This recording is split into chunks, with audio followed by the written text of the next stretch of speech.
여러분 안녕하세요. 저는 경기도에 사는 60살 주부입니다. 평생을 조용히 살아온 저인데 작년에 정말 충격적인 일이 있었거든요.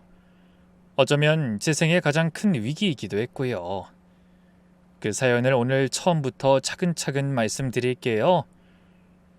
저는 경상도 작은 마을에서 태어나서 22에 지금 남편을 만나 결혼했어요.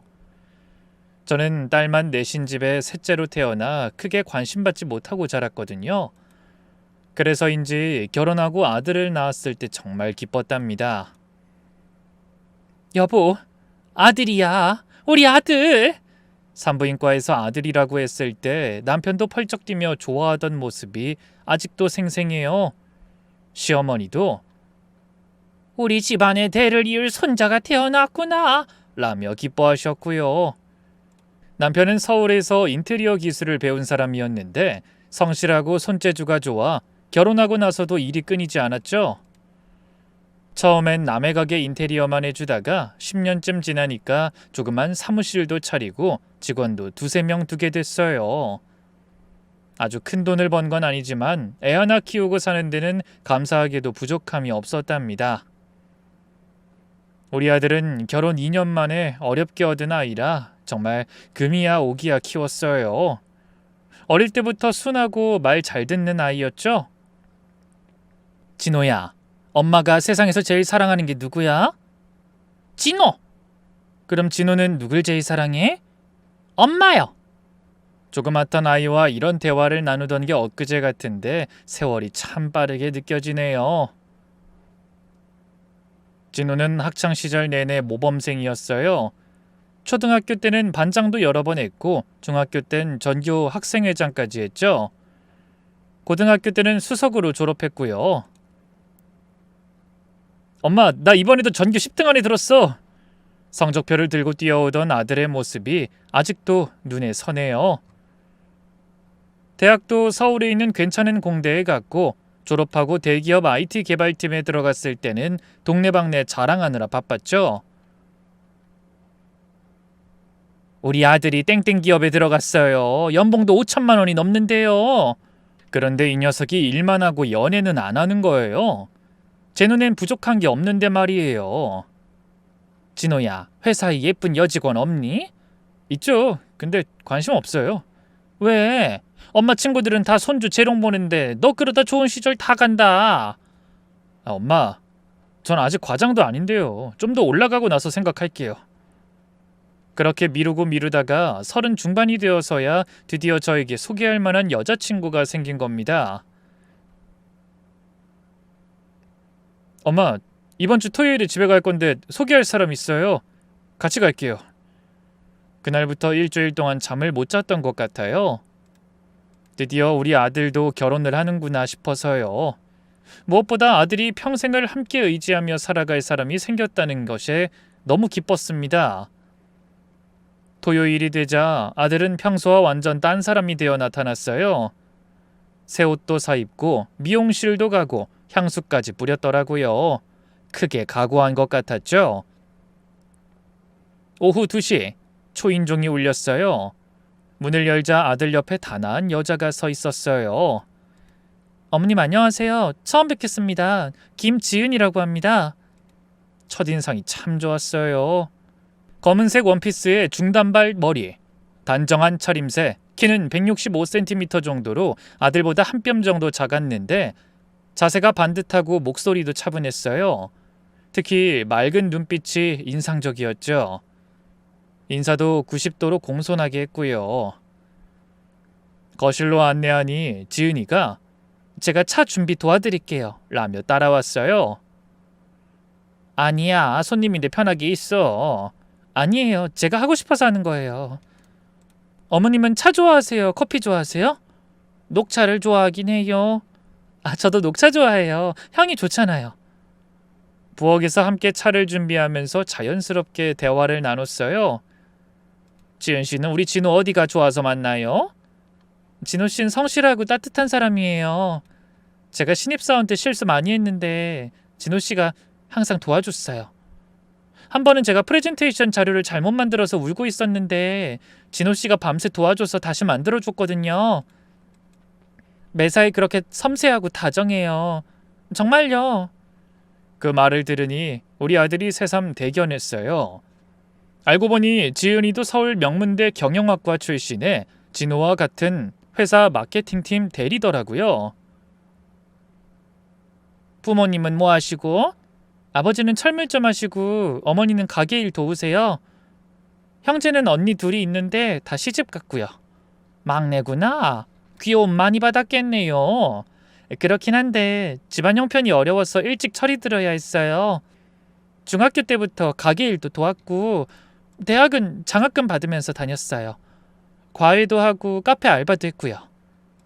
참 똑똑하고 성실한 아이구나 싶었죠. 그날 저녁까지 먹고 갔는데 식사 후에 설거지를 도와주겠다고 나서더라고요. 어머님, 제가 설거지 할게요. 아니야, 그냥 놔둬요. 저 설거지 잘해요. 집에서 맨날 했거든요. 그러니까 더 하면 안 되지. 엄연한 손님인데. 그렇게 자연스럽게 부엌에서 같이 일하면서 더 가까워지는 것 같았어요. 그 후로 지은이는 아들과 함께 자주 집에 왔죠. 올 때마다 과일이나 떡 같은 걸 사왔는데 제가 빈손으로 와도 돼 라고 해도 어머님 좋아하시는 거 사오고 싶어서요 라며 꼭 뭔가를 들고 왔죠. 그렇게 순탄하게 만남이 흘러 2달 후에 양가 부모 상견례를 했어요. 강남의 한정식집에서 만났는데 사돈될 분들도 참 좋은 분들이셨어요. 우리 막내가 이렇게 좋은 집안에 시집가게 되어 감사합니다. 안사돈이 겸손하게 인사하시는데 오히려 저희가 더 감사했죠. 아니에요. 지은이가 얼마나 착하고 똑똑한데요. 우리 아들이 복이 많아요. 상견례가 끝나고 아이들은 본격적으로 결혼 준비를 시작했어요. 한창 준비하던 중 아들과 지은이가 함께 와서는 조심스럽게 말을 꺼냈습니다. 어머니 아버지, 저희 전세로 시작하려고요. 5천만 원이면 경기도에 괜찮은 아파트 구할 수 있어요. 지은이가 민망하단 듯 웃으며 덧붙였어요. 사실 저희도 돈을 더 모아서 결혼하고 싶었는데 나이도 있고 진호 씨도 빨리 결혼하는 게 좋다고 해서요. 그래, 뭐 그것도 괜찮지. 요즘엔 다들 그렇게 시작한다던데. 겉으론 그렇게 말했지만 속으론 아쉬웠어요. 우리 때는 부모가 집 하나는 해주는 게 당연했는데 더구나 전세 사기 뉴스를 하도 많이 봐서 불안하기도 했고요. 그날 밤 침대에 누워있는데 자꾸 지은이 얼굴이 떠올랐어요. 미안해하던 표정, 조심스럽게 말하던 모습. 여보, 우리가 좀 무리해서라도 아파트 사주면 어떨까? 남편이 벌떡 일어나 앉았어요. 뭐? 아이 무슨 소리야? 요즘 집값이 얼만데? 아이 그래도 우리 하나뿐인 아들인데. 요즘 서울 근교도 5억은 기본이야. 우리가 무슨 재벌인 줄 알아? 우리 형님들도 조카들 결혼할 때 다 집 해줬잖아. 형님은 건물이 있으니까 그렇지. 우리가 뭐가 있어? 통장에 3억, 적금이랑 주식 합쳐도 4억이 전부야. 은행 대출 받으면 되지. 아니면 우리도 땅 팔 것도 좀 있잖아. 그게 우리 노후 자금인 거 몰라? 그리고 우리 나이가 몇인데 빚을 져? 그날부터 한 달 동안 매일 같은 대화가 반복됐어요. 아침에도 저녁에도. 여보 생각해봐. 아들이 전셋집 전전하면서 살면 언제 돈을 모아? 집값은 계속 오르는데. 그건 애들이 알아서 할 일이지. 전세 사기당하면 어떡해? 뉴스 안 봤어? 제가 계속 설득하니까 남편도 조금씩 마음이 흔들리는 것 같았어요. 우리가 아껴 쓰면 돼. 노후에 아프면 아들이 도와주겠지. 아들한테 손 벌리고 살 거야? 말이 그렇단 거야. 그렇지 않도록 열심히 살아야지. 우리 그래도 아직 팔팔하잖아. 결국 한 달 후에 남편이 두 손을 들었습니다. 그래, 당신이 그렇게 하고 싶다면 대신 너무 비싼 데는 안 돼. 그리고 대출은 최소한으로. 그렇게 해서 아들에게 줄 집 구경을 시작했어요. 주말마다 부동산 다니고 모델하우스 구경하고 설레고 들떴죠. 이 집은 어때요? 역에서 가깝고 학군도 좋아요. 너무 비싸요. 6억이 넘잖아요. 그럼 이쪽은 좀 외곽이지만 신축이에요. 발품을 팔다가 한 달 후쯤에 마침내 마음에 드는 곳을 찾았죠. 경기도 신도시 지하철역도 근처에 있는 32평에 5억이 좀 넘는 금액이었어요. 이 가격에 이런 집 찾기 힘들어요. 집주인이 급하게 파는 거라서. 부동산 아주머니 말대로 정말 좋은 매물이었어요. 남향에 뷰도 좋고 단지도 깨끗했죠. 계약금 찍는 날 지은이도 함께 왔어요. 어머님 정말 괜찮으세요? 너무 큰 돈인데. 괜찮아. 이게 우리가 할 수 있는 최선이니까. 계약서에 도장을 찍는데 웃기게도 손이 떨리더라고요. 5천만 원이 넘는 돈이 통장에서 빠져나가는 걸 보니 가슴이 텅 비는 것 같았죠. 하지만 지은이가 감격해서 눈물 짓는 모습을 보니 잘한 일이다 싶었어요. 어머님 정말 감사해요. 이 은혜 평생 잊지 않을게요. 정말로요. 10월이 되고 드디어 아들의 결혼식 날이 왔어요. 가을 하늘이 정말 맑고 예쁜 날이었죠. 아침 일찍 미용실에 갔는데 지은이가 화장하는 모습을 보니 정말 아름답더라고요. 어머니 저 정말 행복해요. 진호 씨 같은 사람 만나서, 그리고 어머님 같은 시어머니 만나서요. 에이 뭐 나야 뭐 그냥 평범한 사람이지. 잘해준 것도 없는데. 아니에요. 제 친구들 시어머니 얘기 들어보면 어머님이 정말 특별한 분이세요. 아참, 어머님도 어서 화장 받으세요. 오늘은 어머님도 주인공이니까. 저기 제가 다 예약해뒀어요. 아이가 좋은 샵으로 예약해준 덕에 저도 오랜만에 전문가 화장을 받았죠. 그날 결혼식장에서 있었던 일이 기억나요. 지은이 친구가 축가를 부르는데 가사를 잊어버려서 중간에 멈췄어요. 순간 조용해졌는데 지은이가 웃으면서 따라 불러주더라고요. 다들 그 모습이 예뻐서 웃었죠. 아이들은 결혼식 한 달 후 초겨울에 입주했어요. 집 구경을 하는데 지은이가 신경 써서 꾸민 게 느껴졌어요. 어머님, 이 방은 나중에 아기 방으로 쓸 거예요. 벌써 아기 생각을 하니? 빨리 나와서 어머님한테 손주 안겨드리고 싶거든요. 거실 한쪽 벽에는 우리 가족 사진을 크게 걸어뒀더라고요. 이 자리는 가족 사진 전용이에요. 앞으로 식구가 늘어나면 더 큰 액자로 바꿀 거예요. 그 후 2년 동안은 정말 꿈같은 시간이었어요. 아이들은 한 달에 2번은 꼭 정기적으로 우리 집에 왔어요. 둘째, 넷째 주 일요일은 부모님 방문의 날이라고 정해놓고 꼭 지켰죠. 올 때마다 꼭 뭔가를 사오더라고요. 제가 좋아하는 호두과자, 남편이 좋아하는 족발, 계절 과일, 건강식품. 어머님, 이거 관절에 좋대요. 하나씩 드세요. 아버님, 혈압약 잘 드시고 계시죠? 이것도 같이 드시면 좋대요. 작은 것 하나하나 챙기는 모습이 정말 예뻤어요.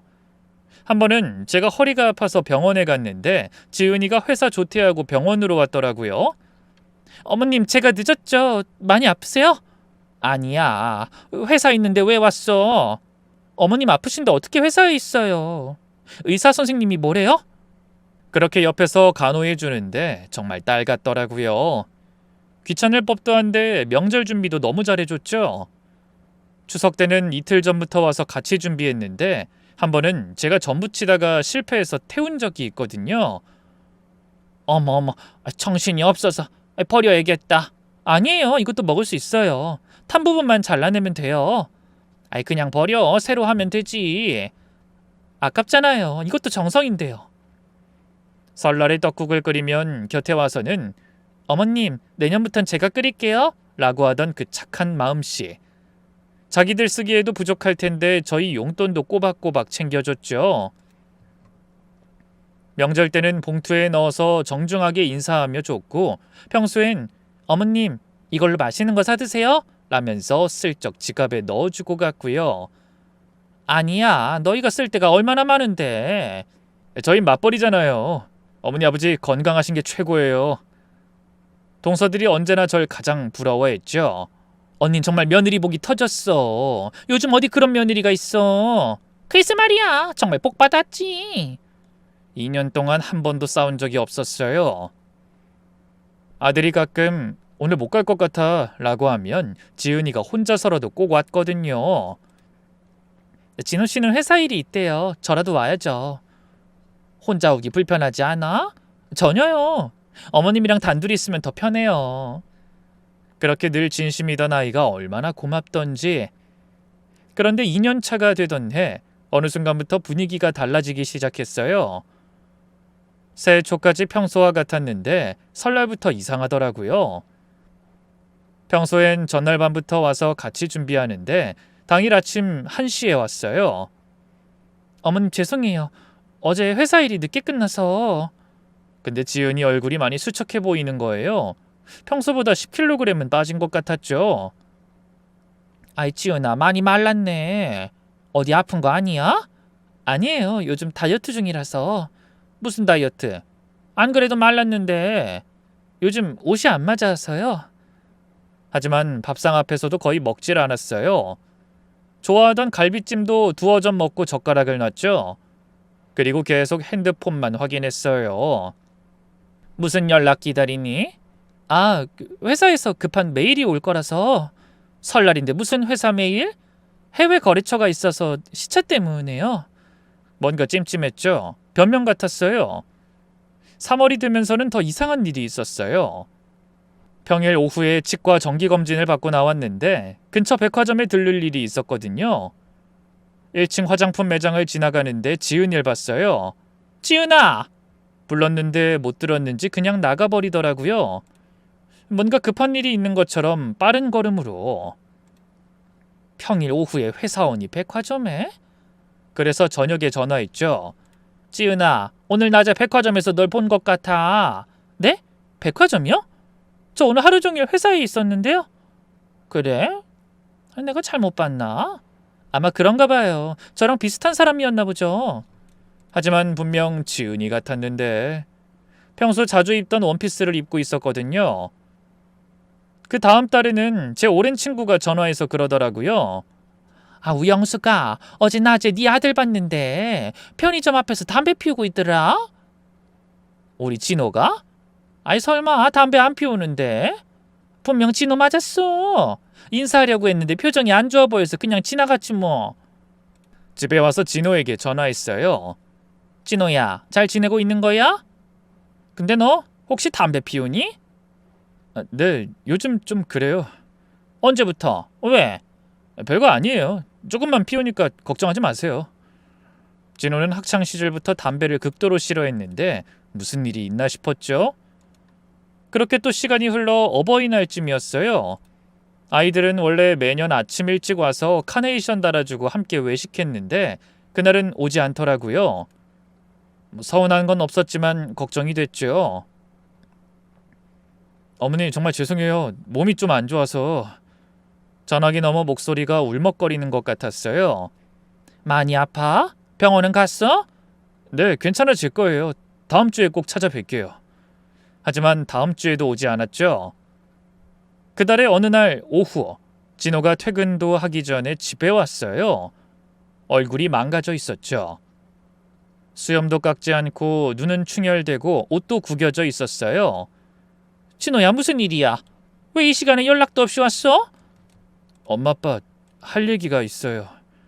남편도 TV 보다가 리모컨을 내려놨어요. 진호의 표정이 너무 심각했거든요. 뭔데 그래? 회사에서 무슨 일 있어? 진호가 거실 바닥에 털썩 주저앉았어요. 그리고 한참을 아무 말도 못하다가 지은이가 큰 실수를 했어요. 실수? 무슨 실수? 가슴이 철렁했어요. 설마 바람이라도? 아니면 사고라도? 주식 투자로 큰 돈을 잃었어요. 주식? 얼마나? 진호가 고개를 들지 못하고 말했어요. 2억 3천만 원이요. 뭐라고? 남편이 벌떡 일어났어요. 이게 무슨 소리야? 2억을 어떻게 주식에 넣어? 너희가 그런 돈이 어딨어? 진호가 자세히 설명하기 시작했어요. 작년 초 회사 선배가 지은이에게 바이오 주식을 추천했대요. 땡땡 바이오라는 회사인데 신약 임상하는 곳이라고 했던 것 같아요. 선배가 그러는데 이 회사가 개발 중인 치매 치료제가 임상을 통과하면 주가가 10배는 오른다고 했거든요. 처음엔 적금겐 3천만 원으로 시작했대요. 근데 정말로 한 달 만에 4,500만 원이 됐다는 겁니다. 그때 그만뒀어야 했는데 선배가 이제부터가 진짜라고, 임상 결과 발표가 다음 달이라고. 그래서 신용대출을 받았대요. 5천만 원. 주가가 좀 떨어졌는데 선배가 그럴 수 있다고 오히려 싸게 살 기회라고 했대요. 그래서 카드론 몇 천만 원, 또 주가가 떨어지자 제2금융권에서 몇 천만 원. 제2금융권 어떤 걸 말하는 거야? 저축은행이나 캐피탈 같은데요. 이자가 비싸요. 연 20% 정도. 남편이 한숨을 푹 쉬었어요. 그래서 주가가 계속 떨어지니까 물타기를 했대요. 물타기가 뭐야? 평균 매수 단가를 낮추려고 더 사는 거예요. 나중에 조금만 올라도 본전은 얻을 수 있게. 결론은 그래서 결국 사채까지 썼다는 겁니다. 그런데 결국 그 회사 대표가 임상 데이터 조작으로 구속됐대요. 회사는 거품처럼 사라졌고 2억이 넘는 돈이 그냥 날아갔다는 거였죠. 그 선배도 전재산 5억 날렸대요. 회사도 그만두고 연락 안 돼요. 지금 빚이 정확히 얼마야? 원금만 2억 3천, 이자까지 하면 한 달에 630만 원씩 나가요. 분명 아들과 지은이의 월급을 다 합쳐야 빠듯하게 이자를 낼 수 있는 상황이었죠. 다음 날 오후 지은이가 왔어요. 정말 다른 사람 같았습니다. 몇 개월 전만 해도 통통하고 밝던 얼굴에 뼈만 남았더라고요. 눈은 퀭하고 광대뼈는 튀어나오고 입술은 바짝 말라 있었어요. 아이는 거실로 들어오자마자 무릎을 꿇었어요. 어머님, 아버님, 죄송해요. 정말 죽을 죄를 지었어요. 일단 앉아, 울지 말고. 정말 죽고 싶어요. 매일 한강다리를 지나가면서 차라리 뛰어내릴까 생각해요. 그런 소리 하지 마. 죽으면 다 끝이야? 겉으론 위로했지만 속으론 배신감이 들었어요. 우리가 노후자금 다 털어서 사준 집에서 편하게 살면서 주식에다 돈을 날렸다니. 아이는 눈물을 연신 닦아내며 자초지종을 설명하기 시작했어요. 처음엔 정말 공부하려고 시작했어요. 회사에서 다들 주식 얘기만 하니까 모르는 저만 바보 같았거든요. 땡땡 부장님은 테슬라로 3천만 원 벌어서 차 바꿨다. 다른 과장님은 삼성전자로 전세금을 만들었다. 점심시간마다 그런 얘기만 하니까. 그래서 책도 사고 유튜브도 보고 공부했대요. 처음에 넣은 100만 원이 150만 원 되니까 신기했다면서요. 그때 그만했어야 했는데 욕심이 생겼어요. 근데 그 선배가 나타난 거예요. 회사에서 주식 천재로 소문난 선배였거든요. 선배가 저한테만 특별히 알려준다고 절대 망하지 않는 회사라고 말했어요. 결국 그 말을 믿고 시작한 게 파멸의 시작이었던 거죠. 더 충격적인 건 회사 동료들한테도 돈을 빌렸다는 거였어요. 팀장님께 2천만 원, 과장님께 1,000만 원, 동기들한테도 500만 원씩. 그래서 총 얼마야? 5천만 원 정도. 회사에 소문나면 저 잘려요. 남편이 물었어요. 집을 팔면 얼마나 받을 수 있어? 진호가 대답했어요. 부동산에 물어보니 5억 5천 정도는 받을 수 있대요. 대출 갚고 나면 4억 2천 정도 남을 것 같아요. 그럼 빚 다 갚을 수 있겠네? 그게... 아들이 머뭇거렸어요. 또 뭐가 있어? 사실 지은이가 친구들한테도 빌렸대요. 대학 동창들하고 고등학교 친구들. 얼마나? 2천만 원 정도 더. 결국 다 합치면 3억이 넘는 빚이었어요. 집을 팔아도 전세 보증금조차 제대로 안 남는 상황이었죠. 한참 침묵이 흐른 후 제가 입을 열었어요. 우리 집으로 들어와라. 남편이 놀라서 쳐다봤어요. 뭐? 여보 무슨 소리야? 애들 길거리에 나 앉게 할 거야? 전세금이라도 아껴서 빚 갚게 해야지. 아니 그래도 집이 넓지도 않은데. 그럼 어쩔 거야? 우리가 사준 집 팔아먹고 갈 데도 없는데. 팔아먹다라는 표현에 지은이가 더 크게 울었어요.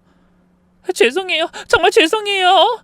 결국 남편도 동의했죠. 다른 방법이 없었으니까요. 그 다음 달 아이들은 집을 급매물로 내놨어요. 다행히 좋은 집이라 한 달 만에 바라던 가격으로 계약이 됐죠. 아이들은 곧바로 이사 준비를 시작했어요.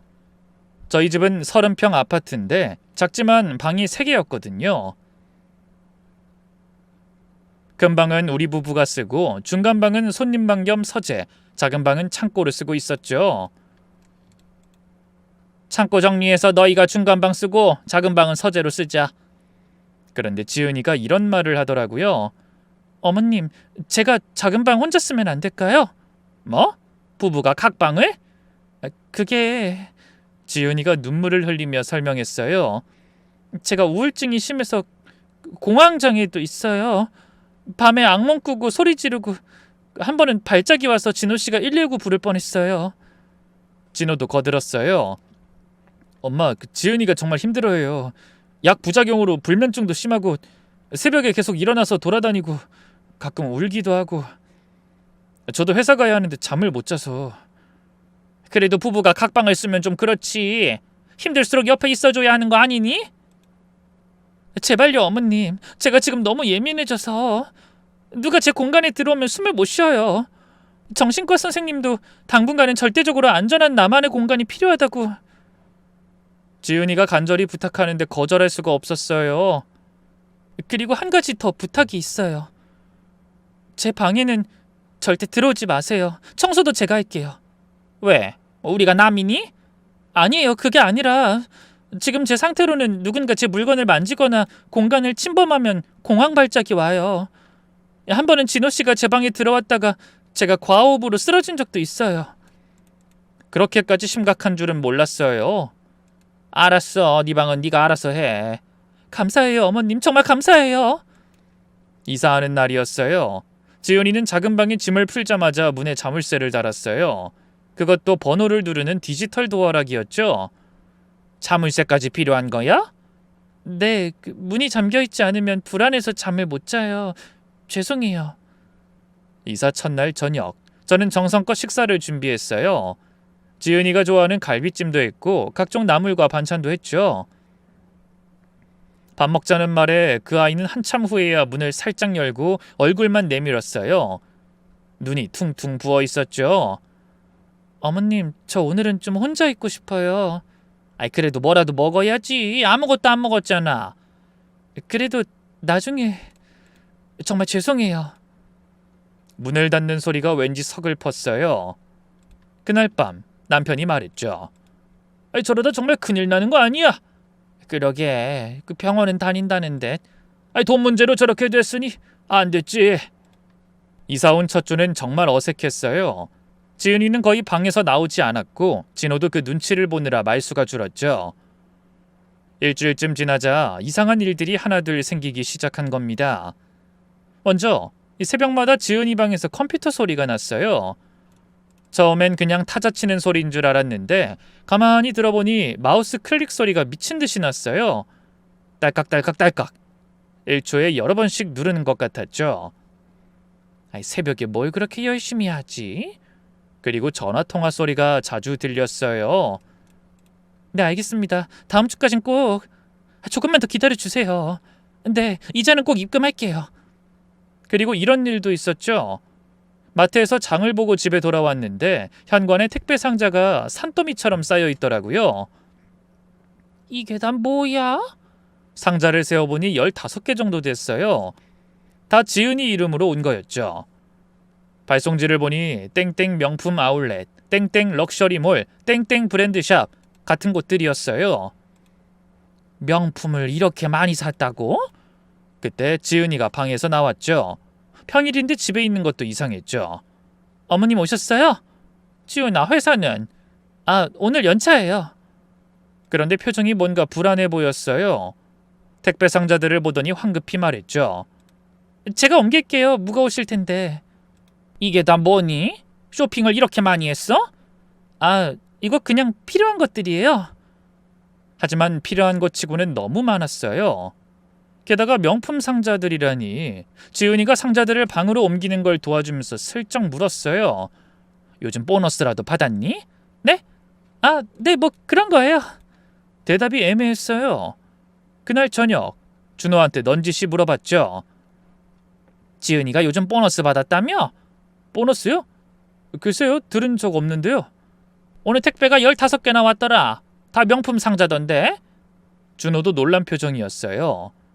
15개요? 그렇게 많이? 그때부터 뭔가 이상하다는 생각이 들기 시작했어요. 며칠 후 더 이상한 일이 있었어요. 새벽 1시쯤 물을 마시러 나왔는데 지은이 방에서 불이 새어나왔어요. 그리고 작은 목소리가 들렸죠. 언니, 이번 건 정말 대박이에요. 인스타에 올리기만 해도 문의가 막 와요. 물론 원가에 3배는 남겨야죠. 근데 진품 맞죠? 고객들이 계속 물어봐요. 당연하죠. 걱정 마세요. 병행 수입이니까 저렴한 거예요. 병행 수입? 원가의 3배? 무슨 얘기를 하는 거지? 다음 날 아침, 지은이가 출근하고 나서 청소하다가 거실 쓰레기통에서 이상한 걸 발견했어요. 명품 브랜드 택이 수십 개가 버려져 있었어요. 그런데 자세히 보니 뭔가 이상했죠. 글씨체가 미묘하게 달랐고 재질도 싸구려 같았죠. 그리고 영수증 조각들도 있었는데 금액을 보고 깜짝 놀랐어요.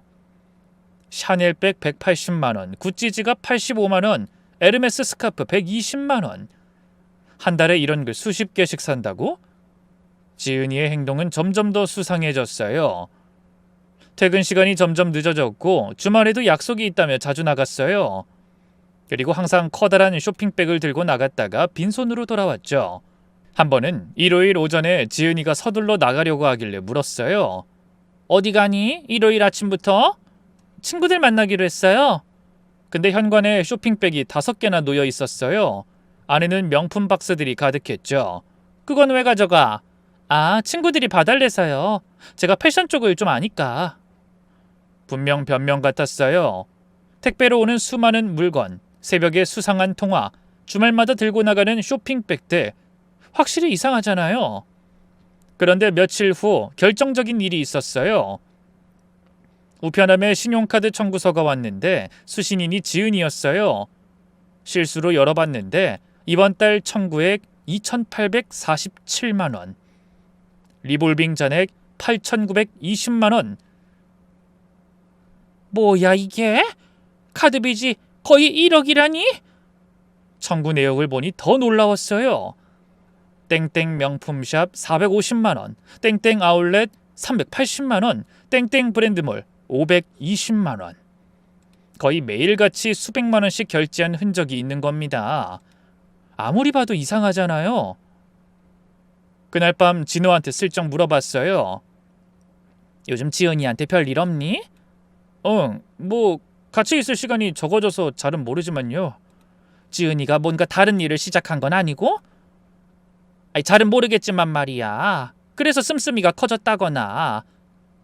지은이가 큰일을 내긴 했었지만 원래 문제 있는 애는 아니야. 엄마도 알잖아요. 진호는 애써 지은이를 믿으려는 것 같았죠. 그 일이 있고 난 후 어느 밤이었어요. 그때도 새벽 2시쯤 화장실을 가려고 나왔는데 지은이 방에서 여러 명의 목소리가 들리는 겁니다. 언니, 이번엔 정말 대박이에요. 오늘만 150개 나갔어요. 마진이 개당 3만 원이니까 우와 돈이 막 들어와요. 내일은 가방 올릴 거예요? 여자들 목소리가 4-5명은 되는 것 같았어요. 새벽에 무슨 모임을 하는 거지? 마진? 그건 또 무슨 소리고? 그런데 다음 날 아침, 평소 같았으면 일을 나갔을 시간이지만 두고 온 물건이 있어 잠깐 집을 들렸거든요. 그런데 복도에 여자 슬리퍼가 여러 켤레 있는 걸 봤어요. 현관에는 커피 테이크아웃 컵이 여러 개 버려져 있었고요. 며느리가 회사 팀원들과 밤새 회의라도 한 건가 싶었지만 어딘가 수상했죠. 그래서 퇴근하고 돌아온 아들에게 또 한 번 물어봤어요. 어젯밤에 지은이 방에서 사람들 소리 들었니? 아니요, 전 잠들어서. 여자들 여러 명이 와서 무슨 알 수 없는 얘기를 하고 그러던데? 진호는 이번에도 피곤한 듯 그냥 대수롭지 않게 여기더군요. 며칠 후 또 이상한 일이 있었어요. 그때 지은이 방에 에어컨이 망가졌을 때였을 거예요. 평일 오전쯤 지은이가 평상복 차림으로 거실에 앉아 노트북을 켜고 있었어요. 회사 안 가니? 아, 오늘 재택근무예요.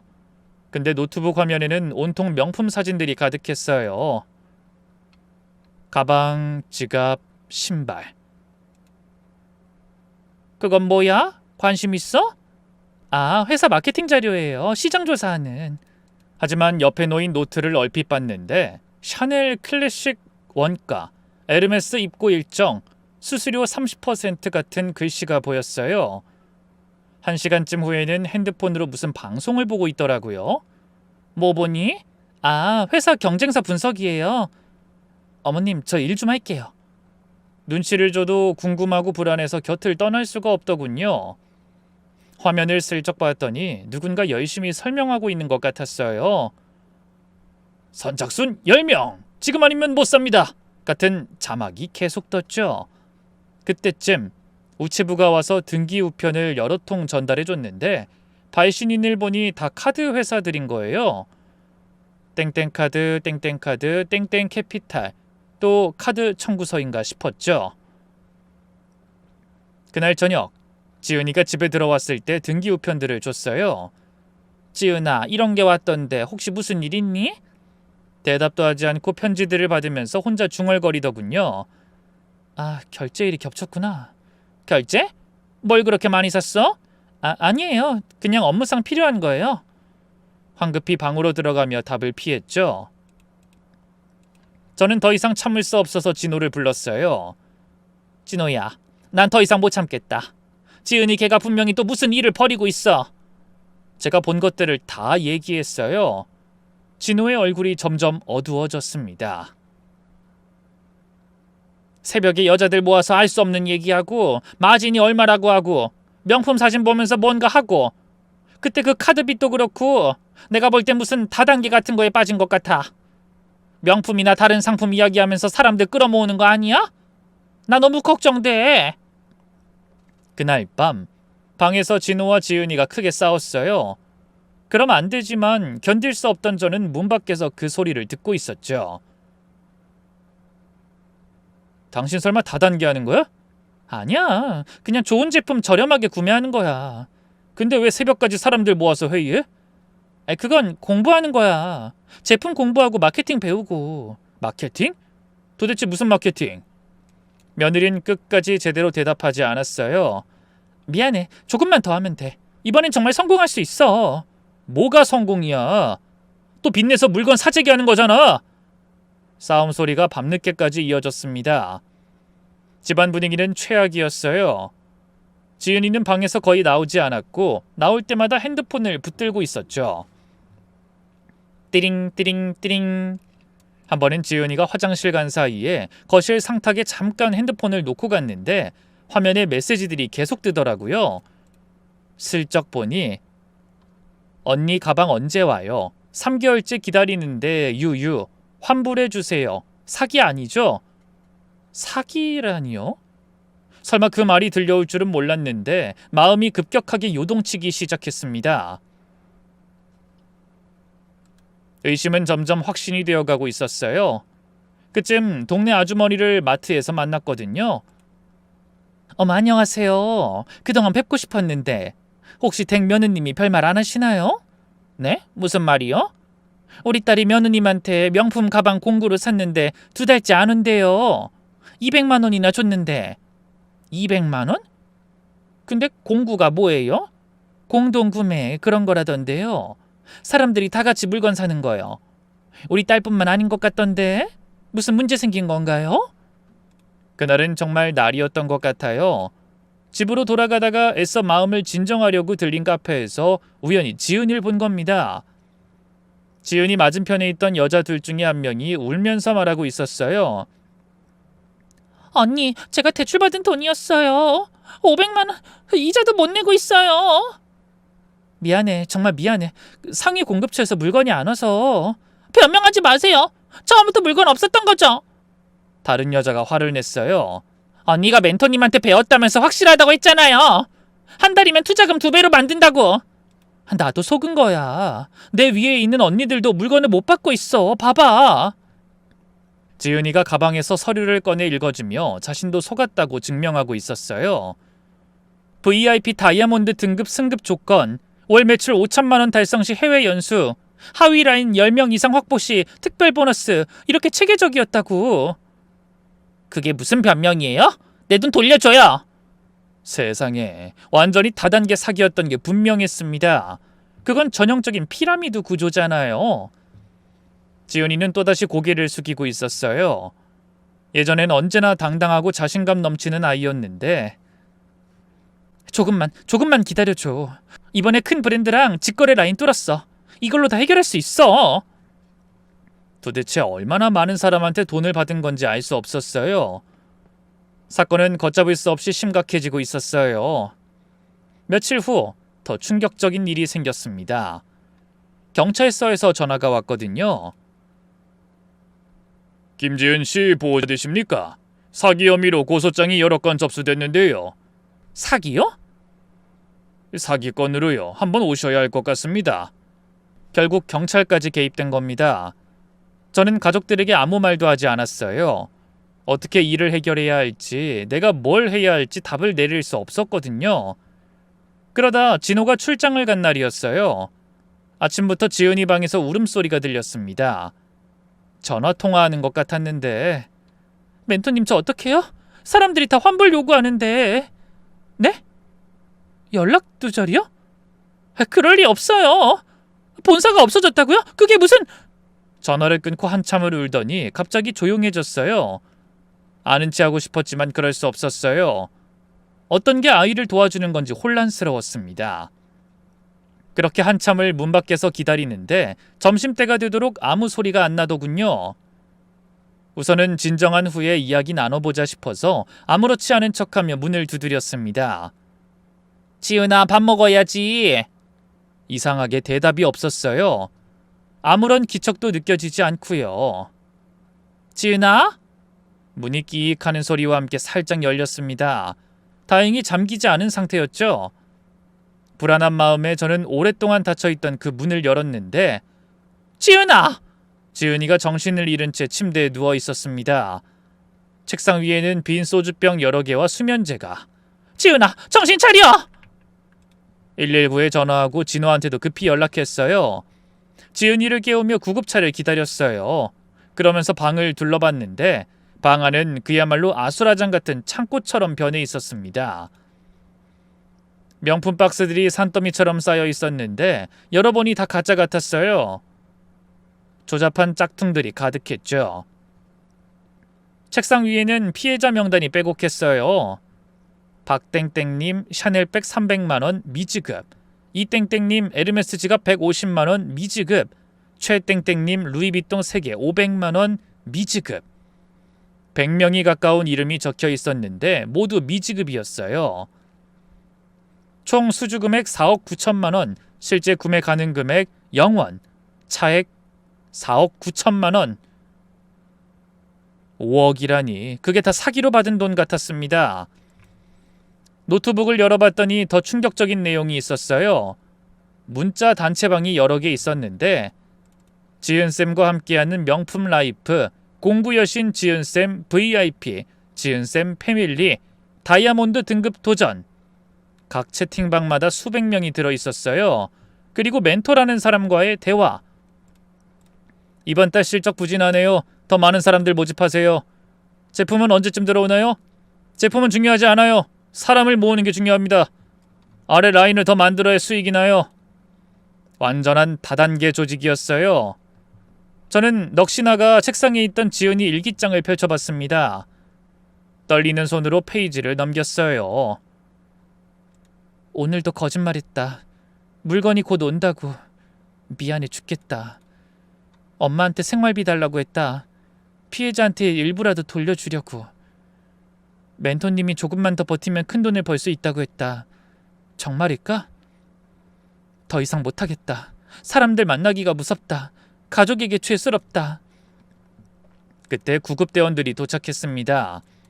병원 응급실에서 진호를 만났어요. 출장 중에 연락받고 바로 온 거였죠. 엄마, 지은이가... 다행히 발견이 빨라서 위독하진 않대. 위 세척하고 있어. 대기실에서 기다리면서 진호한테 방에서 본 것들을 얘기했어요. 5억 가까운 돈을 받고 물건을 주지 못했어. 완전히 다단계 사기에 빠진 거야. 진호가 머리를 감싸쥐었어요. 또 이런 일이... 이번엔 더 심각해. 피해자가 100명은 돼. 의사 선생님이 나왔어요. 다행히 생명엔 지장 없습니다. 다만 정신과 협진이 필요합니다. 다음날 지은이가 깨어났죠. 어머님, 진호야. 왜 또 이런 짓을 했어? 진호가 울면서 물었어요. 지은이도 울기 시작했어요. 처음엔 정말 좋은 일인 줄 알았어. 사람들한테 좋은 제품 싸게 살 수 있게 해주는 거라고. 그게 어떻게 사기가 된 거야? 멘토가 그러는데 물건은 나중에 주고 먼저 사람을 모으래. 그래야 대량 구매로 더 싸게 살 수 있다고. 그렇게 시작됐대요. 처음엔 정말로 물건을 구해서 줬는데 점점 물량이 안 맞기 시작했고 나중엔 받은 돈으로 새로운 사람한테 조금씩 돌려주는 식이 됐어. 돌려막기. 내가 정신이 나갔었나 봐. 일주일 후 지은이는 일반 병실로 옮겨졌어요. 정신과 치료를 받으면서 조금씩 안정을 찾았죠. 조금 더 휴식을 취한 후 아이가 모든 걸 털어놨습니다. 작년에 인스타에서 어떤 언니를 알게 됐어요. 명품 공구하는데 한 달에 1,000만 원씩 번다고. 그 언니가 바로 멘토였대요. 처음엔 그 언니 밑에서 일만 도왔어요. 고객 응대하고 포장하고. 그런데 어느 날 네 라인을 만들어 보라고 하더라고요. 네 라인? 제 밑에 사람들을 모으래요. 그래야 진짜 돈을 번다고. 처음엔 친구들, 회사 동료들한테 권했대요. 정말로 좋은 기회라고 믿었으니까. 근데 이상했어요. 물건은 계속 다음 주, 다음 달로 미뤄지고 대신 더 많은 사람을 모으라고만 하고. 어느 순간 눈치챘대요. 이게 사기라는 걸. 그때 그만뒀어야 했는데 이미 받은 돈이 너무 많았어요. 돌려줄 수도 없고. 그래서 더 깊이 빠져든 거예요. 언젠가는 정말로 물건이 올 거라고. 그럼 모든 게 해결될 거라고 믿으면서. 멘토 언니도 계속 그랬어요. 조금만 더 버티면 본사에서 물량 풀린다고. 포기하면 다 잃는다고.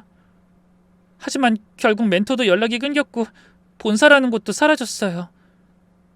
저도 피해자예요. 정말이에요. 그것도 맞는 말이었어요. 지은이도 위에 돈을 바쳤으니까. 하지만 그렇다고 아랫사람들한테 한 짓이 정당화되는 건 아니었죠. 그래도 네가 다른 사람들을 속인 건 사실이야. 알아요. 그냥 죽고 싶어요.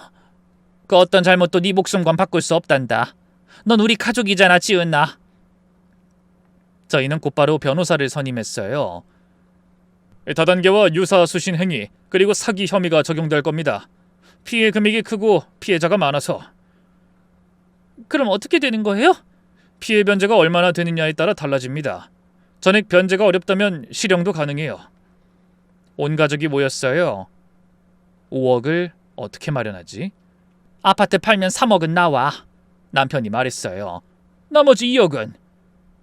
장인어른과 장모님이 해주실 거야. 퇴직금도 중도 인출하고. 지연이는 우리에게 무릎 꿇고 빌었어요. 죄송합니다. 정말 죄송합니다. 일어나. 가족이 어려울 때 돕는 거지. 속으론 화가 났지만 며느리가 죽을 생각까지 한 걸 아니까 차마 내칠 수 없었죠. 다행히 가족들의 도움으로 돈을 마련할 수 있었어요. 피해자들을 만나기 시작했습니다. 하루에 3명에서 5명씩 한 달 넘게 계속됐죠. 정말 죄송합니다. 제가 큰 잘못을 했습니다. 지은이는 매번 무릎 꿇고 사죄했어요. 반응은 다양했죠. 그래도 돈이라도 돌려주니 다행이네요. 다신 이런 일 하지 마세요. 용서해주는 사람도 있었지만 돈만 돌려주면 끝이에요? 하며 끝까지 화를 내는 사람도 많았죠. 됐어. 돌려받기라도 해서 다행이지. 젊으니까 다시 시작해. 똑바로 살고. 피해 변제율은 약 90%였어요. 나머지 10%는 이자와 정신적 피해 보상 요구 때문에 합의가 어려웠죠. 그 과정에서 지연이는 완전히 달라졌어요. 한때 그렇게 화려하고 자신감 넘치던 모습은 사라지고 초췌한 얼굴로 고개만 숙이고 다녔죠. 어머님, 저 정말 나쁜 사람이었어요. 어떻게 그런 짓을... 이제라도 깨달았으니 다행이야. 재판이 시작됐습니다. 피고인은 피해자들의 신뢰를 악용하여 금전적 이익을 취했으나 대부분의 피해를 변제하였고 본인도 상위 조직에 속아 피해를 본 점, 초범인 점, 깊이 반성하고 있는 점을 참작하여 집행유예 4년 그리고 사회봉사 200시간이 선고됐어요. 감사합니다. 감사합니다. 지연이는 또다시 울면서 고개를 숙였어요. 재판이 끝나고 집에 돌아왔을 때 아이가 제 손을 잡고 말했죠. 어머님, 진호야, 다시 기회 주셔서 감사해요. 정말로 이젠 새 사람 될게요. 회사에서는 소문이 나서 더 이상 다니기 힘들어졌죠. 몇 달 후 작은 온라인 쇼핑몰에서 일자리를 구했어요. 고객 응대와 포장 일을 하는 단순 업무였지만 어머님, 취직했어요. 정직하게 일할 수 있는 곳이에요. 잘했네, 수고했어. 월급은 최저임금 수준이었지만 지은이는 불평하지 않았어요. 일할 수 있다는 게 얼마나 감사한지 몰라요. 정직하게 번 돈이 이렇게 소중한 줄 처음 알았어요. 정신과 치료도 꾸준히 받았어요. 의사 선생님이 그러는데 제가 쇼핑 중독과 과시욕이 있었대요. SNS에서 화려한 삶을 보여주고 싶어서. 이제 알았으니 고치면 돼. 사회봉사는 소비자보호원에서 했어요. 피해 상담을 돕는 일이었죠. 제 경험을 들려주면서 피해 예방을 돕고 있어요. 저 같은 사람이 다시는 안 나왔으면 좋겠어요. 그 후로 1년이 지났습니다. 지연이는 이제 그 회사에서 정직원이 됐어요. 성실함을 인정받아 팀장님이 추천해 주셨대요. 월급이 좀 올랐어요. 이제 250만 원은 받아요. 잘했어. 정말 자랑스럽다. SNS는 완전히 끊어버렸죠.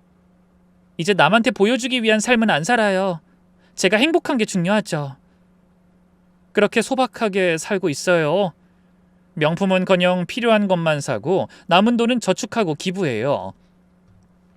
피해자분들께 조금이라도 더 보상하고 싶어서 매달 50만 원씩 더 드리고 있어요. 진호와의 사이도 회복됐어요. 오히려 전보다 더 끈끈해졌죠. 여보, 미안해. 내가 정신 차리지 못해서. 이제 됐어. 앞만 보고 가자. 아이들은 작은 전셋집을 얻었지만 이전보다 더 행복해 보였어요. 주말엔 봉사활동을 해요. 금융피해 예방교육을 위해서요. 제가 직접 겪은 일을 얘기하면 다들 놀라워해요. 이렇게 평범한 사람도 빠질 수 있다고. 강의를 들은 한 아주머니는 덕분에 큰일 날 뻔한 걸 막았다며 감사하다고 인사를 전했다네요. 그럴 때마다 아이는 본인이 더 감사하다며 자신의 실수가 누군가에겐 도움이 될 수 있다는 것에 감격했대요. 가끔 예전 일을 생각하면 악몽 같아요. 어떻게 그런 일에 빠질 수 있었는지. 하지만 지은이는 말해요. 그때 전 뭔가에 홀린 것 같았어요. 쉽게 돈 벌 수 있다는 욕심, 남들에게 성공한 모습을 보여주고 싶은 허영심, 그게 저를 망친 거예요. 그래도 가족이 있어서 다시 일어설 수 있던 거죠. 어머님이 절 포기하지 않으셨잖아요. 진호도 끝까지 곁에 있어줬고. 그게 아니었으면 전 정말... 이제 그만 과거는 잊고 미래를 보자. 저도 며느리를 보면서 많은 걸 배웠어요. 누구나 실수할 수 있다는 것. 중요한 건 그 실수에서 배우고 다시 일어서는 거라는 걸. 그리고 가족의 사랑이 얼마나 큰 힘이 되는지도요. 지은이는 이제 정말로 새 사람이 됐어요. 검소하고 성실하게, 정직하게 살아가고 있죠. 얼마 전에는 이런 말을 했어요. 어머님, 이제야 진짜 어른이 된 것 같아요. 돈이 전부가 아니라는 걸, 정직하게 사는 게 얼마나 중요한지 알게 됐어요. 그래, 이제야 제대로 된 거야. 앞으로는 절대 욕심부리지 않을게요. 지금 이 평범한 일상이 얼마나 소중한지 알아요. 식탁에 둘러앉아 저녁을 먹는 우리 가족. 특별할 것 없는 반찬에 소박한 밥상이지만 그 어느 때보다 행복해요. 서로에 대한 믿음이 생겼고 사랑이 커졌거든요. 저희 가족이 이겨낸 이 역경과 고난의 이야기가 누군가에게 교훈이 되길 바랍니다. 쉽게 돈을 벌 수 있다는 달콤한 유혹, 화려한 삶에 대한 욕망, 그것들이 얼마나 위험한지, 그리고 실수했더라도 다시 일어설 수 있다는 희망도 함께 전하고 싶어요. 가족이 있다면, 사랑하는 사람들이 곁에 있다면 우리는 다시 시작할 수 있습니다. 그럼 긴 글 들어주셔서 감사합니다.